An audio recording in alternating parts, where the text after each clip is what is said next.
श्रीराम समर्थ. प्राध्यापक के बी बेलसरे लिखित सद्गुरू श्री ब्रह्मचैतन्य गोंदवलेकर महाराज यांच्या चरित्रामधील पुढील भाग क्रमांक 96 बोधवचने, त्यातील पुढील भाग. व्याख्या 101 नंबर.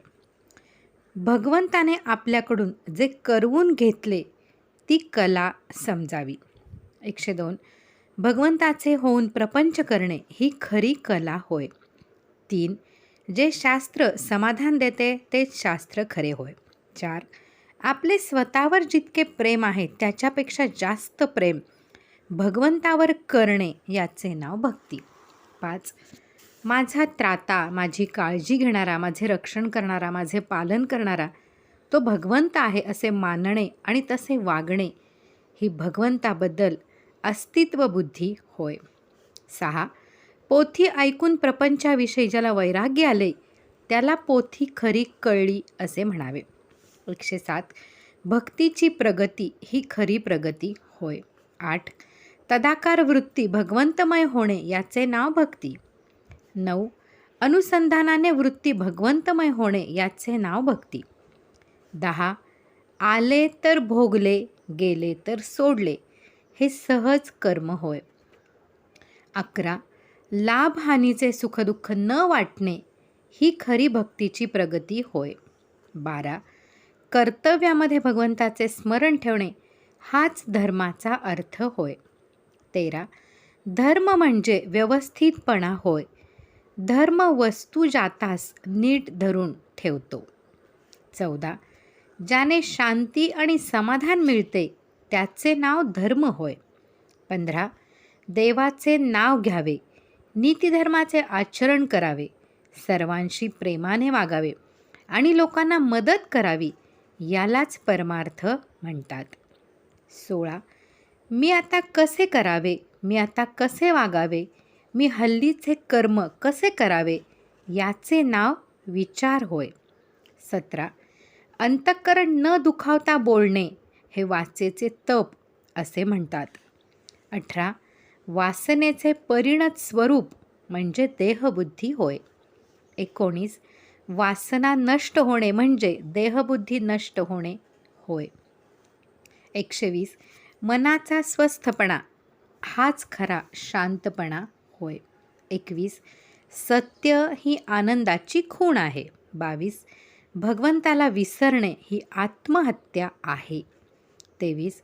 जे पुरुष गेल्यावर त्यांची स्मृती राहते तेच खरे होत. 24. आज जे करण्याची आपल्या मनाला सवय नाही ते बळजबरीने त्याला करायला लावणे याचे नाव अभ्यास होय. 25. काळजी करणे म्हणजे भगवंतावर भरोसा नसणे होय. 26. झाकलेल्या अग्नीवरची राख नाहीशी करणे याचे नाव अभ्यास होय. 27. वाट चुकली असे एकदा समजल्यावर ती चुकीची वाट परत उलट दिशेने चालणे याचे नाव अभ्यास होय. 28. देहाच्या कर्तव्याच्या मर्यादा सांभाळून विषयातल्या वृत्ती भगवंताकडे लावणे हेच खरे सीमोल्लंघन होय. 29. ज्या दिवशी आपण भगवंताच्या स्मरणात जागे होतो तो खरा दसरा होय. 130. आनंदी वृत्ती ही दिवाळी दसऱ्याची खूण आहे. 31. राम करता आहे ही भावना होणे हे वासनेचे मरण होय. 32. सत्याचा संकल्प म्हणजे भगवंताचे होणे होय. 33. ज्याने शाश्वत सुख मिळते तेच खरे तत्त्वज्ञान होय. 34. जो आत बाहेर भगवंताने भरून राहील किंवा त्या ज्ञानाने भरून राहील तोच खरा ज्ञानी होय. 35. आसक्ती सोडून त्याच गोष्टी करणे याचे नाव परमार्थ. 36. जो अत्यंत आकुंचित आणि स्वार्थी आहे तो अभिमानी समजावा. 37. माझ्या सुखाकरता सर्व जग आहे ही बुद्धी असणे हे अभिमानाचे लक्षण आहे. 38. जे गुण भगवंताच्या आड येतात ते अवगुण समजावेत. 39. आनंदाला बळकटी येण्यासाठी जे करणे त्याचे नाव विवेक. 140. आनंदाला जे मारक आहे ते न करणे हे वैराग्य. 41. जो कशावर अवलंबून नाही त्याच्या आड काही येत नाही, तो मोकळा समजावा. 42. मी नाही आणि तू म्हणजे भगवंत आहेस किंवा मी तोच म्हणजे भगवंत आहे हे जाणणे म्हणजे तत्त्वज्ञान होय. 43. जो पुरुष म्हाताऱ्याला म्हातारा, पुरुषाला पुरुष, बाईला बाई आणि मुलाला मुलासारखा दिसतो, तोच खरा सत्पुरुष होय. 44. सहजपणाने जगणे म्हणजे सहजपणातून वेगळे न राहणे ही समाधी होय. 45. जो कोणाविषयी काही निंदा किंवा स्तुती बोलत नाही, तो शहाणा समजावा. 46. बंधनामध्ये काम करणारी बुद्धी ही खरी स्वतंत्र बुद्धी होय. 47. बंधनाला न जुमानता मनाप्रमाणे वागणारी ती स्वैराचारी बुद्धी होय. 48. श्रीमान याचा अर्थ भगवंताशिवाय स्त्री असणारा असा आहे. 49. कोणी भेटायला यावा असे म्हणू नये आणि कोणी न यावा असेही म्हणू नये, यालाच एकांत म्हणतात. 150. गंमत याचा अर्थ त्यात होणाऱ्या नफा नुकसानीला महत्त्व नाही. 51. भगवंतापासून जे आपल्याला दूर करते ते खरे संकट होय. 52. कोणतीही अवस्था नसणे हा आनंद होय. 53. जे निश्चित नाही त्याचे नाव कल्पना होय. 54. ज्याची कल्पना खरी ठरली आणि जे अत्यंत सुखात आहे त्यांना संत असे म्हणतात. 55. परमार्थ म्हणजे आपली सहजावस्था होय. 56. ब्रह्मम सत्यम आणि जगत मिथ्या याचा अर्थ असा की जग आपण जसे आहे असे समजतो तसे ते नाही. 57. स्वार्थाने करणे याचे नाव प्रपंच आणि निस्वार्थीपणाने करणे याचे नाव परमार्थ. 58. जो आसक्तीमध्ये नाही तो निस्वार्थी समजावा. 59. स्मरण ही कृती आहे. 160. विस्मरण ही वृत्ती आहे. 61. जगामध्ये भगवंता वाचून सत्य वस्तू नाही ही ज्याची निष्ठा आहे तो सांख्ययोगी होय. 62. ज्याचे चित्त आणि वित्त भगवंताकडे असते तो खरा संत होय. 63. जो सत्याची ओळख करून देतो तो संत होय. 64. उणीव हे प्रपंचाचे रूप आहे. 65. परमात्मा हा आनंद रूप आहे. 66. हास्य हे आनंदाचे व्यक्त रूप आहे. 67.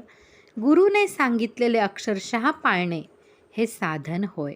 68. परमार्थ हे कृतीचे शास्त्र आहे. 69. पूर्ण समाधान हेच खरे भगवंताचे दर्शन. 70. 170. स्वतः समाधान मिळवून जो दुसऱ्याला समाधान देतो तोच खरा मोठा. 71. जगाचा स्वभाव कळणे ही ज्ञानाची पहिली पायरी आहे. 72. फक्त एक भगवंतच सत्य स्वरूप आहे, त्याच्यासाठी जे जे करणे ते ते सत्य होय. 73. अगदी स्वार्थरहित जो विचार ती खरी भगवंताची प्रेरणा होय. 74. विषयाचा भोग आला असता ज्याला आनंद होत नाही त्याच्यावर भगवंताची कृपा झाली हे समजावे. 75. जेथे प्रत्येकाला राम माझा दाता आहे ही भावना आहे ते रामराज्य खरे होय. 76. तिन्ही अवस्थांच्या पलीकडे असणारा जो मी ते आपले खरे स्वरूप आहे. 77. ज्याचे विचार चांगले आहे तो मनुष्य खरा चांगला होय. 78. विकारांच्या अधीन न होण्यामध्येच मनुष्याचे खरे मनुष्यपण आहे. 79. मनाने स्वस्थ बसणे हा परमार्थ आणि विनाकारण धडपड करणे हा प्रपंच होय. 80. 180. समाधान आणि आनंद ही खरी लक्ष्मी होय. 81. वृत्तीचे समाधान असणे हे भगवंताच्या कृपेची खूण आहे. 82. सत्पुरुषांच्या वचनांवर विश्वास ठेवून त्याप्रमाणे कृती बनवणे हा खरा सत्समागम आहे. 83. विवेकाने खरे ते करणे याचे नाव मनाचे खंबीरपण होय. 84. परमार्थाच्या दिशेकडे लक्ष लावणे म्हणजे एकादशी करणे होय. 85. मनुष्य जितका स्वार्थी आणि शहाणा तितका तो पराधीन असतो. 86. दोष बाधू नयेत अशा रीतीने केलेले जे कर्म ते ज्ञानयुक्त कर्म होय. 87. वासना नाहीशी करणे याला मोक्ष असे म्हणतात. 88. ईश्वराच्या स्मरणात कर्म केले असता वासना बाधत नाही यालाच निरासक्त कर्म असे म्हणतात. 89. आसक्ती निघण्याची पहिली पायरी असेल तर ती उदासीनता ही होय. 190. जो अहंकाराला जिंकील तो राजा खरा. 91.